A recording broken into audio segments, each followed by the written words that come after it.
Question 4 says 10 charges are placed on the circumference of a circle of radius r with constant angular separation between successive charges. Alternate charges 1, 3, 5, 7, 9 have charge plus q each, while 2, 4, 6, 8, 7 have charge minus q each. The potential V and the electric field E at the center of the circle are respectively, and the 4 options are given to us. To understand the situation, let us draw a figure, and so let us say that this is the circle, and there are 10 points marked here with separation of 36 degree between adjacent charges. So, the position of charges, let us say that we start from this point here, and if we see, because 36 into 5 is 180 degree. So, if this is the first charge, then the 6th charge will come diametrically opposite. So, this is 6, and let us fill in other charges in between. So, we have, let us say 2, 3, 4, 5. Okay. So, this is 2, this is 3, this is 4, and this is 5. Similarly, we have 7, 8, 9 and 10. So, we have these 10 charges. Now, according to the question, this is a positive charge, okay, plus q, this is also plus q, this is also plus q, and then at 7, this is 7, so see, this is also plus q, and this is 9, so this is also plus q. Now, if we connect all these 5 charges, the plus q charges, we of course connect the adjacent charges, not that each one is connected to every other positive charge, not that way. If we connect just the adjacent charges, so something like this, we find that we have a regular pentagon forming, okay, and if it is a regular pentagon and at each vertex there is charge plus q, the electric field by principle of superposition at the center is 0. And same is the case for the other 5 negative charges. If we connect them, the adjacent charges, again they will form a regular pentagon, and the electric field due to these negative charges also at the center is 0. So, that means the net electric field at the center is 0. Clearly, the net potential is also going to be 0 because there are equal amount of charges at same distance, the positive charges and the negative charges at same distance from the center. So, electric potential is clearly 0.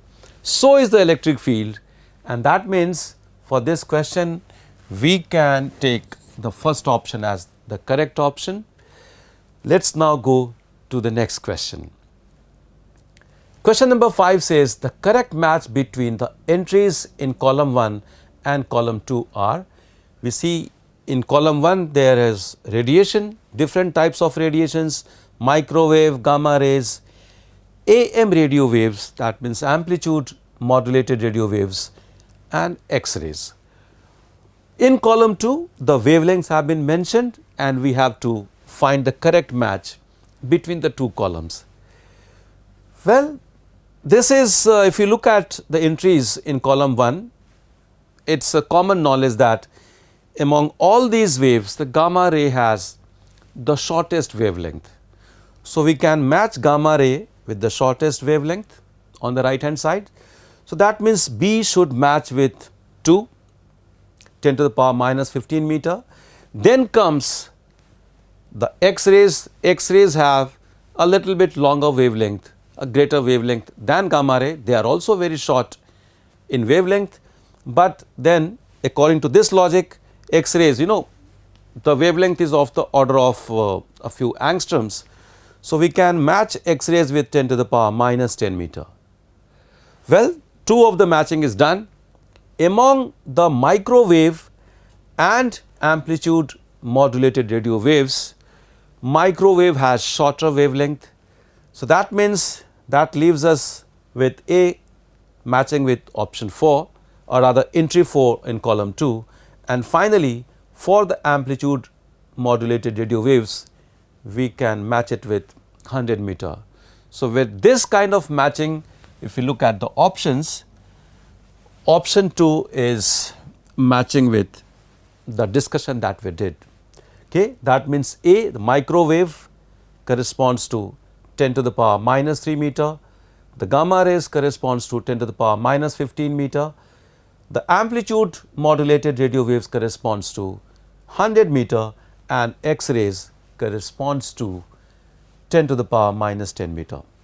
So, that is for question 5. Let us go to question number 6 now.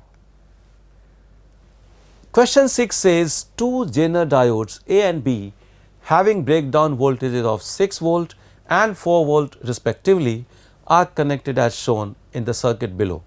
The output voltage VO variation with input voltage linearly increasing with time is given by. So, this is the circuit. This is clearly from the topic semiconductors, and it is about special purpose diodes. The Zener diodes are there in the circuit. This input voltage is increased linearly with time, and in that case, what is the variation of the output voltage with time? That is what we have to find. Let us have a look at the options. These are the 4 options that they are provided. Let me slide it still further. So, all the 4 options are now visible. Well, so what is happening here is, as the voltage is increased, the voltage here will also increase, and at some point when the potential difference across the 4 volt Zener diode is this 4 volt is reached across this diode, after that it becomes conducting. So, initially the output voltage is increasing along a straight line linearly with the input voltage. Then a point comes when this achieves saturation stage, and then the circuit behavior will change. The slope will change of the output voltage with time, and then after that, once we reach the value of 6 volt, beyond that point the output voltage remains constant at 6 volt. So, if we look at the options with this understanding and this logic, we see that option 3 is the correct match. So, let us go for option 3 for this particular question.